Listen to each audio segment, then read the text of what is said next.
The Battle of Appomattox Court House, a comprehensive analysis. The Battle of Appomattox Court House, fought on April 9, 1865, marked a pivotal moment in American history. It was the final engagement of the Confederate Army of Northern Virginia, commanded by General Robert E. Lee, and the Union Army of the Potomac, led by General Ulysses S. Grant. This battle effectively signaled the end of the American Civil War, a conflict that had torn the nation apart for 4 long years. The surrender of General Lee at Appomattox Court House not only symbolized the collapse of the Confederate war effort, but also set the stage for the reunification of the United States and the eventual abolition of slavery. This article aims to provide a comprehensive and detailed account of the Battle of Appomattox Court House, exploring its historical context, the events leading up to the battle, the key figures involved, the strategies employed, the battle itself, and its far-reaching consequences. By delving into the intricacies of this momentous event, we can gain a deeper understanding of its significance in shaping the course of American history. Historical context. The American Civil War. A nation divided. The American Civil War, which lasted from 1861 to 1865, was a conflict born out of deep-seated divisions between the northern and southern states. The primary point of contention was the issue of slavery, with the southern states advocating for its preservation and the northern states pushing for its abolition. The election of Abraham Lincoln in 1860, who opposed the expansion of slavery into new territories, was the final straw for the southern states, leading to the secession of 11 states and the formation of the Confederate States of America. The war was characterized by a series of brutal battles, with both sides suffering immense casualties. The Union, with its superior resources and industrial capacity, gradually gained the upper hand, but the Confederacy, under the leadership of skilled generals like Robert E. Lee, managed to hold out for 4 grueling years. The Overland Campaign and the Siege of Petersburg. By 1864, the Union had implemented a strategy of total war, aimed at crippling the Confederacy's ability to wage war. General Ulysses S. Grant, who had been appointed as the overall commander of the Union forces, launched the Overland Campaign in May 1864. This series of battles, including the Battle of the Wilderness, Spotsylvania Court House, and Cold Harbor, was marked by heavy casualties on both sides but ultimately forced Lee's Army of Northern Virginia into a defensive position. The Union forces then laid siege to Petersburg, a critical supply hub for the Confederate capital of Richmond. The Siege of Petersburg lasted from June 1864 to April 1865 and was characterized by trench warfare and a war of attrition. The Union's relentless pressure gradually wore down the Confederate forces, leading to the eventual collapse of their defenses. The fall of Richmond. On April 2, 1865, the Union forces finally broke through the Confederate lines at Petersburg, forcing Lee to abandon both Petersburg and Richmond. The fall of Richmond, the Confederate capital, was a devastating blow to the Southern war effort. With Richmond in Union hands, Lee's army was left with no choice but to retreat westward in an attempt to link up with other Confederate forces and continue the fight. The retreat to Appomattox Court House. Lee's strategic dilemma. Following the fall of Richmond, General Lee faced a dire situation. His army was exhausted, outnumbered, and running low on supplies. The Union forces, under the command of General Grant, were in hot pursuit, determined to prevent Lee from escaping and prolonging the war. Lee's primary objective was to reach the town of Danville, Virginia, where he hoped to join forces with General Joseph E. Johnston's army, which was operating in North Carolina. However, Lee's retreat was fraught with difficulties. The Confederate army was constantly harassed by Union cavalry, and the lack of supplies and forage for the horses further slowed their progress. The Union forces, on the other hand, were well supplied and had the advantage of superior numbers and mobility. The race to Appomattox Court House. As Lee's army moved westward, Grant's forces pursued them relentlessly. The Union cavalry, led by General Philip Sheridan, played a crucial role in cutting off Lee's escape routes and forcing him to alter his course. On April 6, 1865, the Union forces caught up with Lee's army at Sailor's Creek, resulting in a significant Confederate defeat. Thousands of Confederate soldiers were captured, and Lee's army was further weakened. Despite these setbacks, Lee continued his retreat, hoping to reach the town of Appomattox Court House, where he believed he could resupply his army and continue the fight. However, the Union forces were determined to prevent this from happening. On April 8, 1865, Sheridan's cavalry reached Appomattox Court House ahead of Lee's army, effectively cutting off their escape route. The final standby the morning of April 9, 1865, Lee's army was surrounded on three sides by Union forces. The Confederate troops, exhausted and demoralized, made one final attempt to break through the Union lines. The Battle of Appomattox Court House began with a Confederate assault on the Union cavalry, but the attack was quickly repulsed.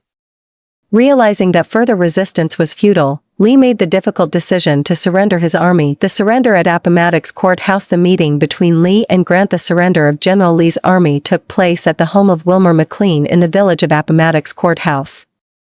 McLean, who had moved to Appomattox Court House to escape the fighting earlier in the war, ironically found his home chosen as the site for the surrender negotiations. General Lee, dressed in his finest uniform, arrived at the McLean house to meet with General Grant. The two generals, who had previously served together in the Mexican-American War, greeted each other with mutual respect.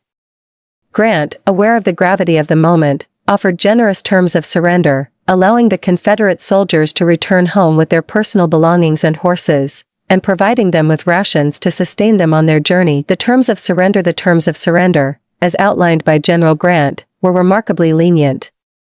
Confederate officers were allowed to retain their sidearms, and all soldiers were permitted to keep their personal possessions. Additionally, Grant agreed to provide rations to the starving Confederate troops, a gesture that underscored the Union's desire for reconciliation rather than retribution. Lee, grateful for the generous terms, accepted the surrender. The formal surrender ceremony took place on April 12, 1865, when Confederate soldiers marched past Union lines and laid down their arms. The scene was one of somber dignity, as the defeated Confederates acknowledged the end of their struggle. The aftermath of the surrender at Appomattox Court House had immediate and far-reaching consequences. With the Army of Northern Virginia out of the fight, the Confederate war effort effectively collapsed. Other Confederate forces, including those under General Joseph E. Johnston, soon followed suit, leading to the final end of the Civil War. The surrender also marked the beginning of the process of Reconstruction, as the nation sought to heal the wounds of war and reunite the divided states.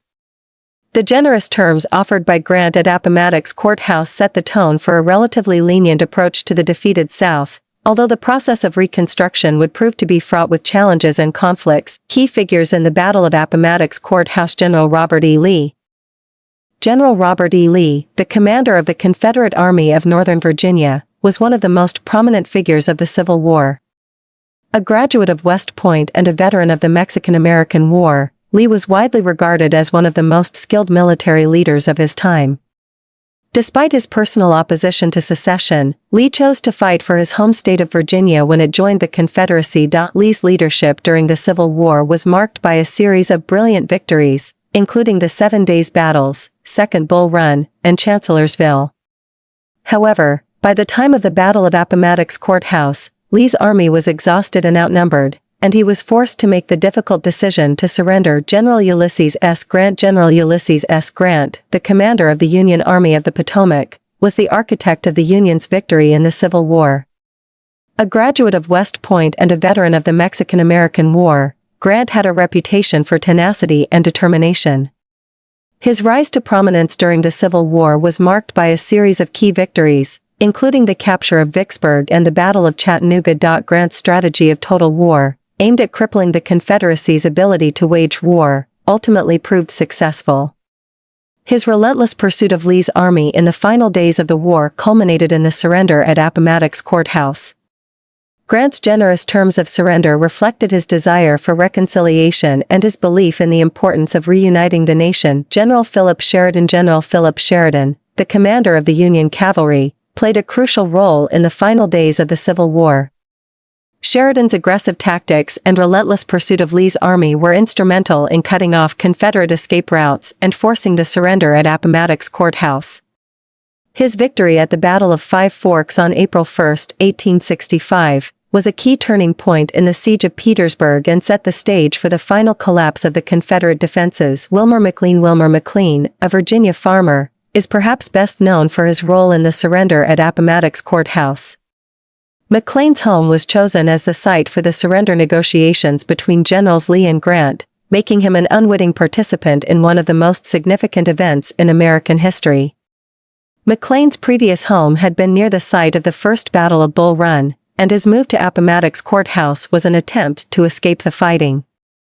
Ironically, the war came to his doorstep once again, and his home became the site of the war's conclusion, the Battle of Appomattox Court House, a detailed account the prelude to battle. By the morning of April 9, 1865, General Lee's Army of Northern Virginia was in a desperate situation. The Confederate forces were surrounded on three sides by Union troops, and their supplies were nearly exhausted. Lee's only hope was to break through the Union lines and continue his retreat westward, where he hoped to link up with other Confederate forces. The Confederate plan was to launch a coordinated attack on the Union cavalry, which was blocking their path. The attack was to be led by General John B. Gordon, one of Lee's most trusted commanders. Gordon's corps was to spearhead the assault, while General Fitzhugh Lee's cavalry would provide support. The goal was to punch a hole in the Union lines and allow the Confederate Army to escape. The Confederate assault began at dawn on April 9, 1865. Gordon's corps advanced towards the Union cavalry, which was positioned on a ridge overlooking the Appomattox River. The initial attack caught the Union forces by surprise, and the Confederates managed to push them back. However, the Union cavalry quickly regrouped and launched a counterattack, supported by infantry and artillery. The fighting was fierce, with both sides suffering heavy casualties. The Confederate troops, though outnumbered and outgunned, fought with determination, knowing that their survival depended on breaking through the Union lines. However, the Union forces, well supplied and well positioned, were able to hold their ground. The Union counterattack. As the Confederate assault faltered, the Union forces launched a counterattack. General Sheridan's cavalry, supported by infantry and artillery, pushed the Confederates back and regained the ground they had lost. The Union troops, buoyed by the knowledge that victory was within their grasp, fought with renewed vigor. The Confederate forces, exhausted and demoralized, were unable to withstand the Union counterattack. As the Union troops advanced, it became clear that further resistance was futile. General Gordon, realizing that his corps was on the verge of collapse, sent a message to General Lee, informing him of the dire situation. Lee's decision to surrender. Upon receiving Gordon's message, General Lee knew that his army was on the brink of annihilation.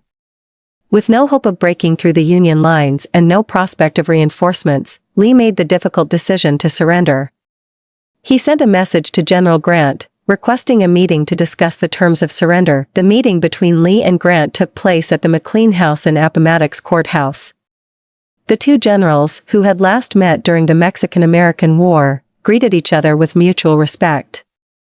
Grant, aware of the gravity of the moment, offered generous terms of surrender, which Lee accepted. The formal surrender ceremony took place on April 12, 1865. Confederate soldiers, led by General John B. Gordon, marched past Union lines and laid down their arms. The scene was one of somber dignity, as the defeated Confederates acknowledged the end of their struggle. The Union troops, though victorious, showed respect for their defeated foes, and the ceremony was conducted with a sense of mutual respect and honor. The aftermath of the battle. The end of the Civil War. The surrender at Appomattox Court House marked the effective end of the Civil War. With the Army of Northern Virginia out of the fight, the Confederate war effort collapsed. Other Confederate forces, including those under General Joseph E. Johnston, soon followed suit, leading to the final end of the war. The Union victory at Appomattox Court House was a turning point in American history. It signaled the end of the Confederacy and the beginning of the process of reuniting the nation. The war had exacted a heavy toll, with over 600,000 soldiers killed and countless others wounded. The nation was left to grapple with the challenges of Reconstruction and the task of healing the wounds of war. The impact on the South. The surrender at Appomattox Court House had a profound impact on the South. The Confederate states, which had fought for 4 long years to preserve their way of life, were left devastated by the war. The Southern economy, which had been heavily dependent on slavery, was in ruins, and the region faced the daunting task of rebuilding. The end of the war also marked the beginning of the end of slavery in the United States. The Emancipation Proclamation, issued by President Abraham Lincoln in 1863, had declared the freedom of all slaves in Confederate-held territory. With the Union victory, the 13th Amendment to the Constitution, which abolished slavery throughout the United States, was ratified in December 1865. The legacy of Appomattox Court House. The Battle of Appomattox Court House and the surrender of General Lee's army have left a lasting legacy in American history. The event is often seen as a symbol of reconciliation and the beginning of the process of reuniting the nation.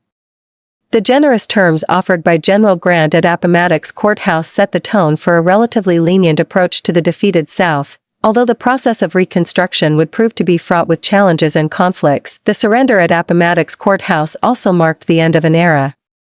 The Civil War had been a defining moment in American history, and the Union victory at Appomattox Court House signaled the beginning of a new chapter in the nation's history.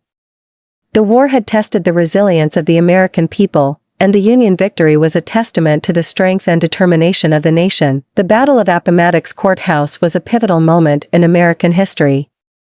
It marked the end of the Civil War and the beginning of the process of reuniting the nation. The surrender of General Lee's army at Appomattox Court House was a symbol of reconciliation and the end of a long and bloody conflict. The events of April 9, 1865, have left a lasting legacy in American history. The generous terms offered by General Grant at Appomattox Court House set the tone for a relatively lenient approach to the defeated South, and the Union victory signaled the beginning of a new chapter in the nation's history. The Battle of Appomattox Court House will forever be remembered as a turning point in the struggle to preserve the Union and the fight for freedom and equality for all Americans. The road to Appomattox, key events leading to the Battle of Appomattox Court House. The Battle of Appomattox Court House, fought on April 9, 1865, marked the effective end of the American Civil War. It was the culmination of a series of strategic maneuvers, battles, and decisions that had unfolded over the preceding months and years.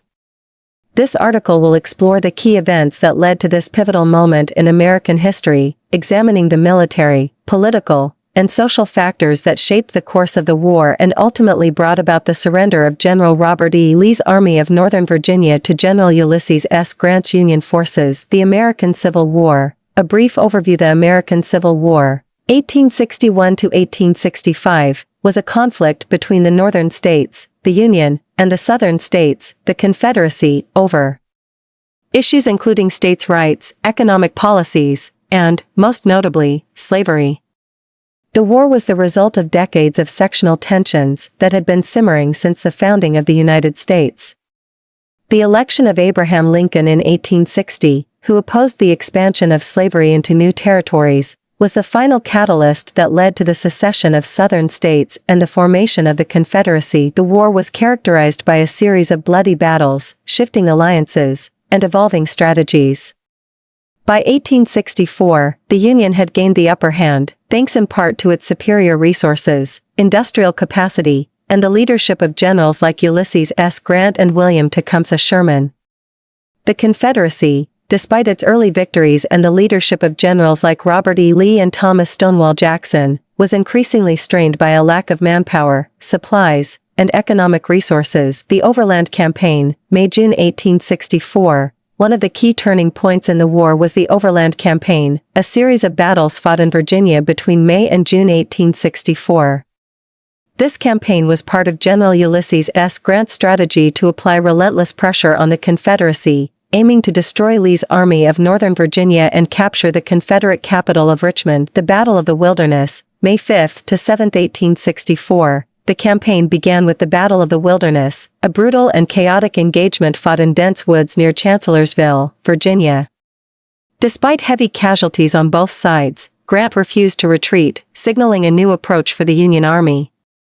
Unlike previous Union commanders, Grant was determined to press forward, regardless of losses, in order to keep Lee's forces on the defensive. The Battle of Spotsylvania Court House, May 8 to 21, 1864. Following the Wilderness, Grant moved his army to Spotsylvania Court House, where another fierce battle ensued. The fighting at Spotsylvania was marked by intense hand-to-hand combat and the use of entrenchments, foreshadowing the trench warfare of World War I. Although the battle was inconclusive, Grant continued to push southward, demonstrating his resolve to wear down Lee's army. The Battle of Cold Harbor, May 31 to June 12, 1864. The Overland Campaign culminated in the Battle of Cold Harbor, where Grant launched a series of costly frontal assaults against entrenched Confederate positions. The Union suffered heavy losses, and the battle became a symbol of the grim determination of both sides.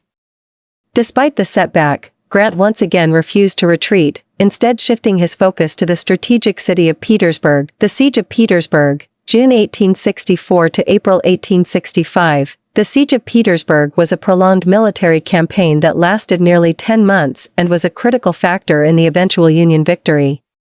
Petersburg, a vital supply hub for Richmond, was key to the Confederate war effort. Grant's decision to lay siege to the city rather than launch another direct assault was a strategic masterstroke that would ultimately lead to the collapse of the Confederate defenses, initial assaults, and the establishment of siege lines in June 1864. Grant's forces attempted to capture Petersburg through a series of assaults, but these were repulsed by the Confederates. Recognizing the strength of the Confederate defenses, Grant settled into a siege, constructing a network of trenches and fortifications that extended for miles around the city. The siege was marked by a series of battles and skirmishes, as both sides sought to gain the upper hand. The Battle of the Crater, July 30, 1864. One of the most dramatic events of the siege was the Battle of the Crater, where Union forces attempted to break the Confederate lines by detonating a massive mine beneath their trenches. The explosion created a large crater, but the subsequent Union assault was poorly executed and resulted in heavy casualties.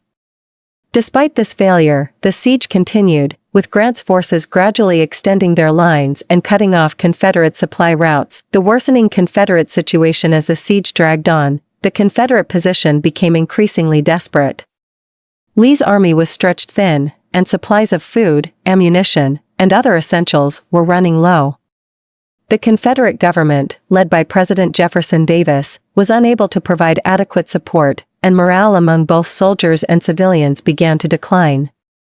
Meanwhile, Grant's forces continued to receive reinforcements and supplies, maintaining the pressure on the Confederates. The fall of Richmond, April 2 to 3, 1865. The fall of Richmond, the Confederate capital, was a decisive moment in the war and a direct result of the Siege of Petersburg. As Grant's forces tightened their grip on Petersburg, Lee realized that he could no longer hold the city. On April 2, 1865, Lee ordered the evacuation of Petersburg and Richmond, marking the beginning of the end for the Confederacy. The evacuation of Richmond was chaotic and humiliating for the Confederacy. As Confederate troops withdrew, they set fire to warehouses and bridges to prevent them from falling into Union hands. However, the fires quickly spread out of control, causing widespread destruction in the city. The fall of Richmond was a symbolic blow to the Confederacy, as it represented the loss of their political and administrative center. The Union occupation of Richmond on April 3, 1865, Union troops entered Richmond, effectively ending Confederate control of the city. The occupation of Richmond was a moment of triumph for the Union and a clear sign that the war was nearing its conclusion. President Abraham Lincoln himself visited the city on April 4, walking through the streets and meeting with former slaves, symbolizing the Union's commitment to emancipation and the end of slavery. The Appomattox Campaign, April 3 to 9, 1865. With the fall of Richmond, Lee's Army of Northern Virginia was in full retreat, heading west in an attempt to link up with other Confederate forces in North Carolina. Grant's Union forces pursued relentlessly, leading to a series of engagements known as the Appomattox Campaign. This campaign would culminate in the Battle of Appomattox Court House and Lee's eventual surrender. The retreat from Petersburg and Richmond. Lee's retreat from Petersburg and Richmond was fraught with difficulties. His army was exhausted, undersupplied, and constantly harassed by Union cavalry. The Confederates were forced to abandon much of their equipment and supplies, further weakening their ability to fight. Despite these challenges, Lee hoped to reach the town of Danville, Virginia, where he could regroup and continue the fight. The Battle of Sailor's Creek, April 6, 1865. One of the most significant engagements of the Appomattox Campaign was the Battle of Sailor's Creek, fought on April 6, 1865. Union forces under General Philip Sheridan and General George Armstrong Custer intercepted a large portion of Lee's army, capturing thousands of Confederate soldiers and inflicting heavy casualties. The battle was a devastating blow to Lee's army, further reducing its strength and morale. The surrender at Appomattox Court House, April 9, 1865. By April 9, 1865, Lee's army was surrounded and outnumbered at Appomattox Court House. Recognizing the hopelessness of his situation, Lee agreed to meet with Grant to discuss terms of surrender. The meeting took place at the home of Wilmer McLean, who had ironically moved to Appomattox to escape the war after his previous home had been damaged during the First Battle of Bull Run. The terms of surrender were generous, reflecting Grant's desire to bring the war to a swift and merciful conclusion. Confederate soldiers were allowed to return home, keeping their horses and personal belongings, and were given rations by the Union Army. Lee's surrender effectively ended the war in Virginia, although fighting would continue in other parts of the South for several more weeks. The Battle of Appomattox Court House and the events leading up to it were the culmination of years of conflict and sacrifice. The Union's victory was the result of a combination of factors, including superior resources, effective leadership, and a relentless strategy of attrition. For the Confederacy, the loss at Appomattox was the inevitable outcome of a war effort that had been stretched to its limits. The surrender at Appomattox marked the beginning of the end of the American Civil War, but it also set the stage for the challenges of Reconstruction and the long process of healing and reconciliation that would follow. The legacy of Appomattox is one of both triumph and tragedy, a reminder of the cost of war and the enduring struggle for freedom and equality in the United States. How did the terrain of Appomattox Court House influence the battle? The American Civil War, a defining period in United States history, was marked by numerous battles that shaped the nation's future. Among these, the Battle of Appomattox Court House holds a unique place, not only because it led to the surrender of General Robert E. Lee's Army of Northern Virginia but also due to the significant role that the terrain played in the outcome of the engagement. This article delves into the intricate details of how the terrain of Appomattox Court House influenced the battle, examining the geographical features, their strategic implications, and the tactical decisions made by both Union and Confederate forces. Introduction to the Battle of Appomattox Court House. The Battle of Appomattox Court House, fought on April 9, 1865, was the final engagement of the Appomattox Campaign, which itself was part of the larger Petersburg Campaign. The battle took place in the small village of Appomattox Court House, Virginia, and culminated in the surrender of General Robert E. Lee to Lieutenant General Ulysses S. Grant, effectively ending the Civil War. The terrain of Appomattox Court House played a crucial role in the battle's outcome. The landscape, characterized by rolling hills, dense forests, and open fields, influenced the movement of troops, the placement of artillery, and the overall strategy of both armies. Understanding the terrain is essential to comprehending the tactical decisions made by the commanders and the eventual surrender of Lee's forces. Geographical features of Appomattox Court House. Topography. The topography of Appomattox Court House is defined by its rolling hills and valleys, which create a series of natural barriers and choke points. The village itself is situated in a relatively flat area, surrounded by higher ground that provides strategic vantage points. The Appomattox River, which runs to the south of the village, served as a natural boundary and obstacle for troop movements. The rolling hills around Appomattox Court House offered both advantages and disadvantages to the armies. On one hand, the high ground provided excellent positions for artillery, allowing for long-range bombardment and observation of enemy movements. On the other hand, the steep slopes and dense vegetation made it difficult for troops to maneuver, particularly for large formations such as infantry and cavalry. Vegetation and land use. The area around Appomattox Court House was predominantly agricultural, with open fields used for farming and pastures for livestock. These open areas were interspersed with patches of dense forest, which provided cover for troops but also limited visibility and movement. The forests were primarily composed of hardwoods, such as oak and hickory, which offered some protection from artillery fire but also created obstacles for advancing troops. The agricultural fields, while providing open spaces for troop movements, were often muddy and difficult to traverse, especially after rain. The combination of open fields and dense forests created a patchwork landscape that influenced the tactics employed by both Union and Confederate forces. Roads and transportation. The road network around Appomattox Court House was relatively limited, with a few main roads connecting the village to surrounding areas. The most significant of these was the Richmond-Lynchburg Stage Road, which ran through the village and served as a vital supply route for both armies. Other roads, such as the Farmville Road and the Appomattox Court House Road, provided additional routes for troop movements and supply lines. The limited road network meant that control of key roads was crucial for both armies. The Union forces, under General Grant, sought to cut off Lee's retreat by capturing these roads, while the Confederate forces aimed to keep them open to facilitate their withdrawal. The terrain's influence on the road network played a significant role in the battle's outcome, as it determined the speed and direction of troop movements. Strategic implications of the terrain. Defensive advantages. The terrain around Appomattox Court House offered several defensive advantages to the Confederate forces. The rolling hills provided natural defensive positions, allowing Confederate troops to establish strongholds on high ground. These positions were difficult to assault, as attacking forces would have to navigate steep slopes and dense vegetation under fire. The dense forests also provided cover for Confederate troops, making it difficult for Union forces to locate and target them. The forests could be used to conceal troop movements and ambush advancing Union forces, further enhancing the defensive capabilities of the Confederate Army. Offensive challenges. While the terrain offered defensive advantages, it also presented significant challenges for offensive operations. The rolling hills and dense forests made it difficult for large formations of troops to maneuver, particularly for the Union forces, which relied on coordinated attacks and superior numbers to overwhelm the Confederate defenses. The limited road network further complicated offensive operations, as it restricted the movement of troops and supplies. Union forces had to navigate narrow, muddy roads, which slowed their advance and made it difficult to maintain supply lines. The terrain's influence on the road network also meant that Union forces had to carefully plan their routes to avoid being ambushed or cut off by Confederate troops. Artillery placement and effectiveness. The terrain's influence on artillery placement and effectiveness was another critical factor in the battle. The rolling hills provided excellent positions for artillery, allowing both Union and Confederate forces to establish commanding positions for their cannons.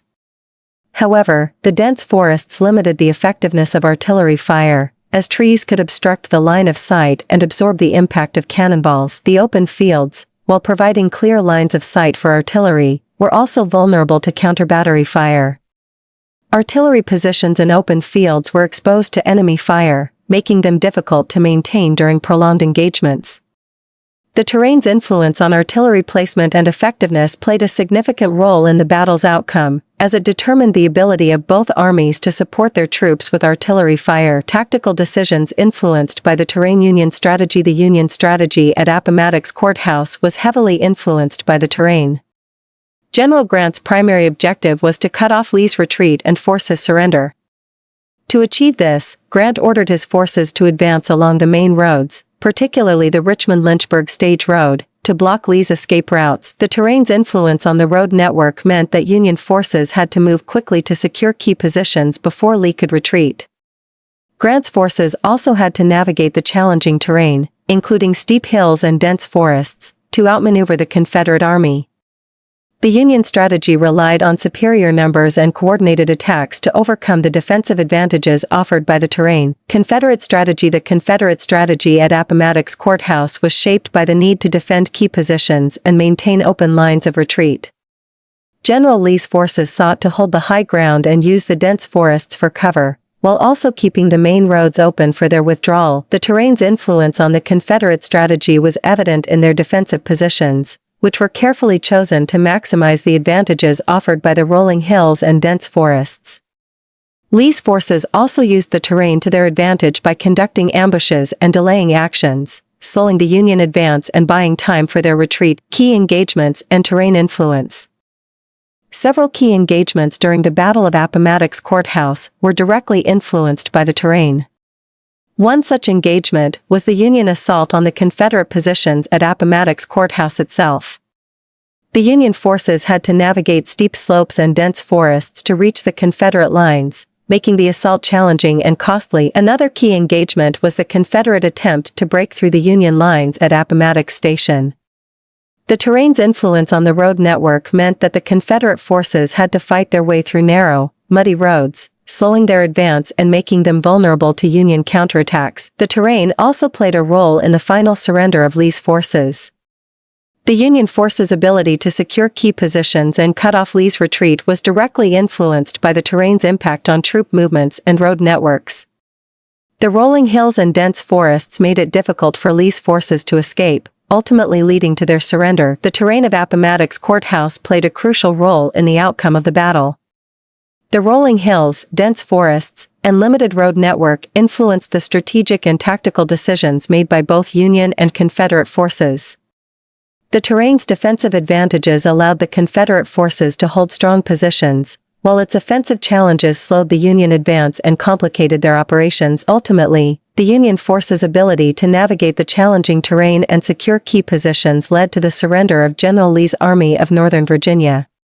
The Battle of Appomattox Court House, and the terrain that shaped it, marked the end of the Civil War and the beginning of a new chapter in American history. Understanding the influence of the terrain on this pivotal battle provides valuable insights into the complexities of military strategy and the enduring impact of geography on warfare. The military strategies of Generals Robert E. Lee and Ulysses S. Grant during the American Civil War. The American Civil War, 1861 to 1865, was a defining conflict in United States history, pitting the Union, North, against the Confederacy, South. Two of the most prominent military leaders of this era were General Robert E. Lee, commanding the Confederate Army of Northern Virginia, and General Ulysses S. Grant, leading the Union forces. Their strategies and leadership styles were instrumental in shaping the course of the war. This article explores the main strategies employed by these two generals, focusing on their approaches to warfare, key battles, and the broader implications of their decisions. General Robert E. Lee. The Confederate strategist Robert E. Lee is often regarded as one of the most skilled tacticians in American military history. His strategies were characterized by audacity, flexibility, and a deep understanding of terrain and logistics. Lee's primary objective was to defend the Confederacy while exploiting opportunities to strike decisive blows against the Union. Defensive-offensive strategy. Lee adopted a defensive-offensive approach, which involved defending Confederate territory while seeking opportunities to launch offensive campaigns into Union territory. This strategy aimed to demoralize the North, disrupt Union supply lines, and potentially force a negotiated peace. Example: the Maryland Campaign, 1862. Lee's invasion of Maryland culminated in the Battle of Antietam, the bloodiest single-day battle in American history. Although the campaign ultimately failed, it demonstrated Lee's willingness to take risks to achieve strategic objectives. Use of interior lines. Lee frequently utilized interior lines, a strategy that allowed him to move troops more quickly between fronts than the Union forces, which operated on exterior lines. This advantage enabled Lee to concentrate his forces at critical points and achieve local superiority. Example: the 7 Days Battles, 1862. During the Peninsula Campaign, Lee successfully repelled Union General George McClellan's advance on Richmond by rapidly shifting his forces and launching a series of counterattacks. Decentralized command. Lee trusted his subordinate commanders, such as Stonewall Jackson and James Longstreet, to execute his plans with minimal oversight. This decentralized command structure allowed for greater flexibility and adaptability on the battlefield. Example: the Battle of Chancellorsville, 1863. Lee's decision to divide his army in the face of a larger Union force and launch a flanking attack led by Stonewall Jackson resulted in a stunning Confederate victory. Attrition and psychological warfare. Lee understood the Confederacy's limitations in manpower and resources. To compensate, he sought to inflict heavy casualties on Union forces, hoping to erode Northern morale and political will to continue the war. Example: the Battle of Fredericksburg, 1862. Lee's defensive positioning on high ground allowed his forces to repel repeated Union assaults, resulting in significant Union casualties. General Ulysses S. Grant. The Union strategist Ulysses S. Grant emerged as the Union's most effective general, known for his relentless aggression, strategic vision, and ability to adapt to changing circumstances. Grant's overarching strategy was to apply constant pressure on Confederate forces, leveraging the Union's superior resources to wear down the Confederacy. Total war strategy. Grant embraced the concept of total war, targeting not only Confederate armies but also the South's economic infrastructure and civilian morale. This strategy aimed to cripple the Confederacy's ability to sustain its war effort. Example: the Vicksburg Campaign, 1863. Grant's successful siege of Vicksburg, Mississippi, split the Confederacy in two and gave the Union control of the Mississippi River, a critical supply line. Coordinated Multi-Theater Operations Grant recognized the importance of coordinating Union efforts across multiple theaters of war. As General-in-Chief of the Union Army, he implemented a strategy of simultaneous advances to prevent Confederate forces from reinforcing one another. Example, the Overland Campaign, 1864, Grant's relentless advance through Virginia, despite heavy casualties, kept Lee's army on the defensive and prevented him from supporting other Confederate forces. Relentless pressure and attrition. Grant's strategy of continuous engagement sought to exploit the Union's numerical and material advantages. By maintaining constant pressure, he aimed to exhaust Confederate resources and manpower. Example, the Siege of Petersburg, 1864–1865, Grant's prolonged siege of Petersburg, a key supply hub for Richmond, eventually led to the collapse of Confederate defenses and the fall of Richmond. Logistical superiority. Grant leveraged the Union's industrial capacity and logistical networks to sustain his armies in the field. This allowed him to conduct extended campaigns deep within Confederate territory. Example, the Atlanta Campaign, 1864. Under Grant's overall strategy, General William T. Sherman captured Atlanta, a major industrial and transportation center, dealing a severe blow to the Confederacy. Key battles and turning points. Battle of Gettysburg, 1863. Lee's decision to invade the North a second time culminated in the Battle of Gettysburg, a turning point in the war. Despite initial successes, Lee's forces were unable to break the Union lines, and the Confederate retreat marked the end of major offensive operations in the North. Appomattox Campaign, 1865. Grant's relentless pursuit of Lee's army during the Appomattox Campaign forced the Confederate general to surrender at Appomattox Court House, effectively ending the war. Leadership styles and legacy. Lee's leadership. Lee's charisma, tactical brilliance, and ability to inspire his troops made him a revered figure in the Confederacy. However, his aggressive strategies sometimes led to high casualties that the South could ill afford. Grant's leadership. Grant's determination, strategic vision, and willingness to accept heavy casualties for long-term gains were instrumental in securing Union victory. His leadership laid the foundation for modern military strategy. The strategies employed by Generals Lee and Grant reflected their respective strengths and the resources available to them. Lee's audacious tactics and defensive-offensive approach showcased his brilliance as a tactician, while Grant's relentless pressure and total war strategy demonstrated his mastery of modern warfare. Their contrasting styles and decisions shaped the outcome of the Civil War and left a lasting legacy on American military history. The surrender at Appomattox Court House and its impact on the Confederacy. The surrender at Appomattox Court House on April 9, 1865, marked a pivotal moment in American history. It was the symbolic end of the Civil War, as General Robert E. Lee, commander of the Confederate Army of Northern Virginia, surrendered to Union General Ulysses S. Grant. This event not only signaled the collapse of the Confederacy's most formidable army, but also set in motion a series of consequences that would reshape the South and the nation as a whole. This article explores how the surrender at Appomattox impacted the rest of the Confederacy, examining its military, political, social, and economic ramifications. The road to Appomattox. The final campaign. By early 1865, the Confederacy was on the brink of collapse. Union forces had captured Atlanta, Savannah, and much of the Deep South.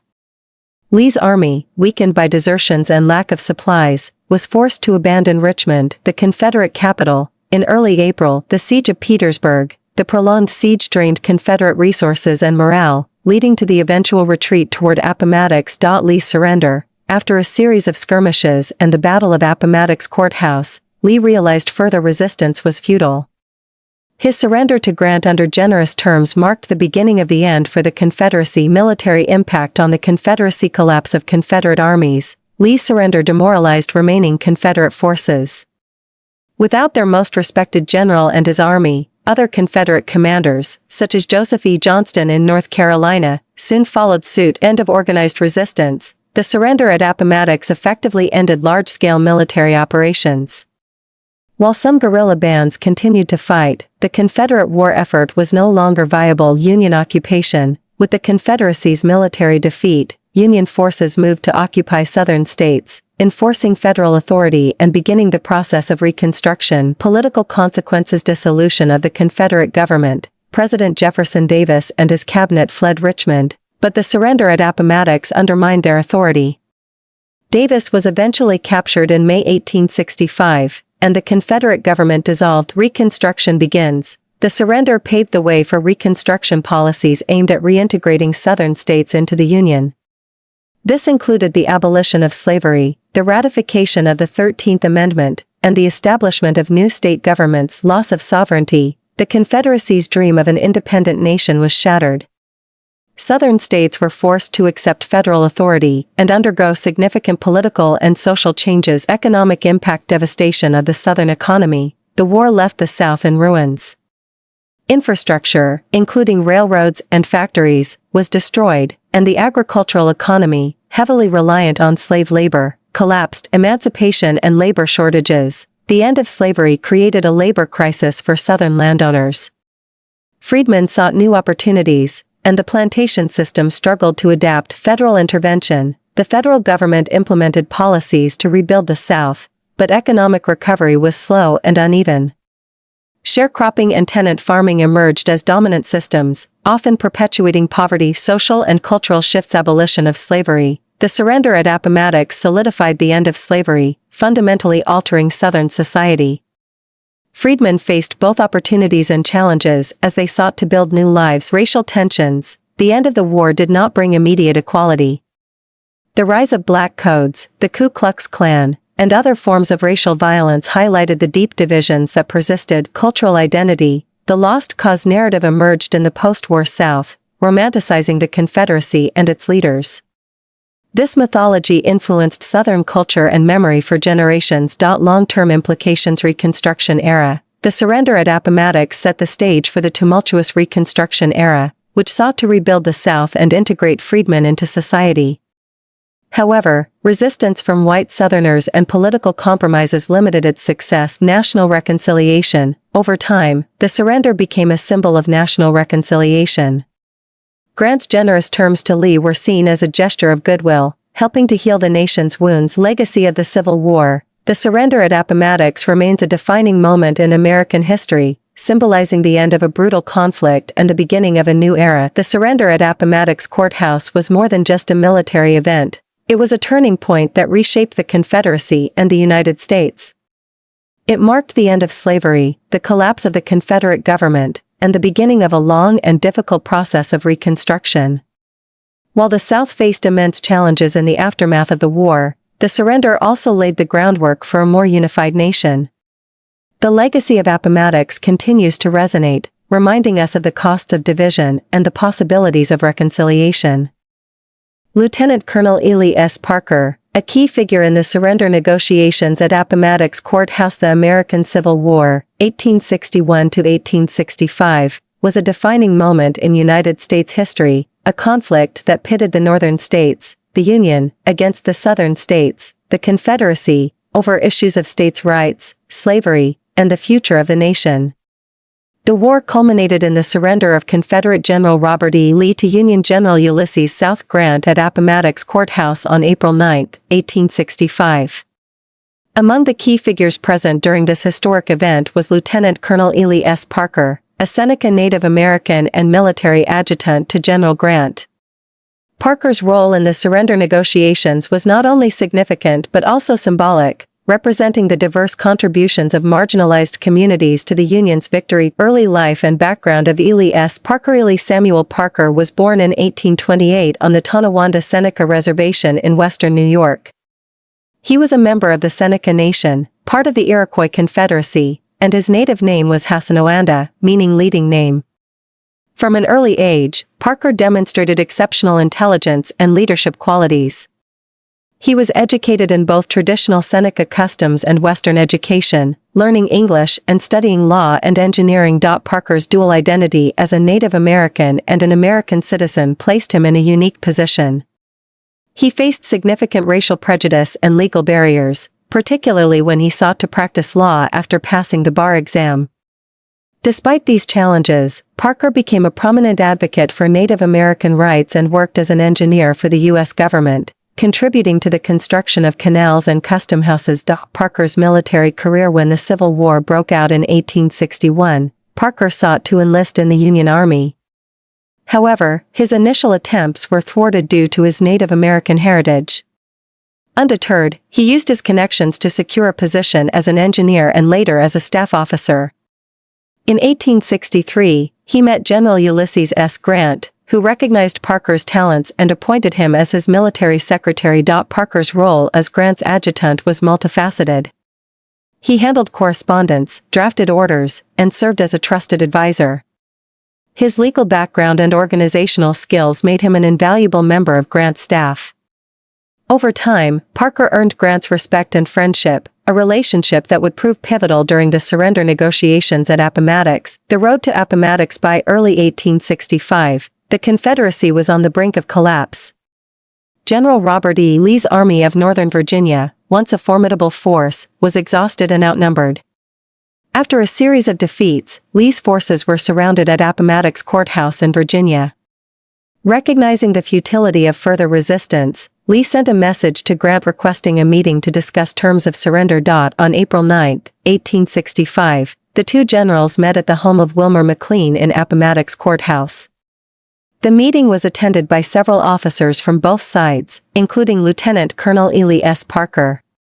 As Grant's adjutant, Parker was responsible for documenting the proceedings and ensuring the accuracy of the surrender terms. Parker's role in the surrender negotiations. Parker's presence at Appomattox was both practical and symbolic. On a practical level, he assisted Grant in drafting the terms of surrender.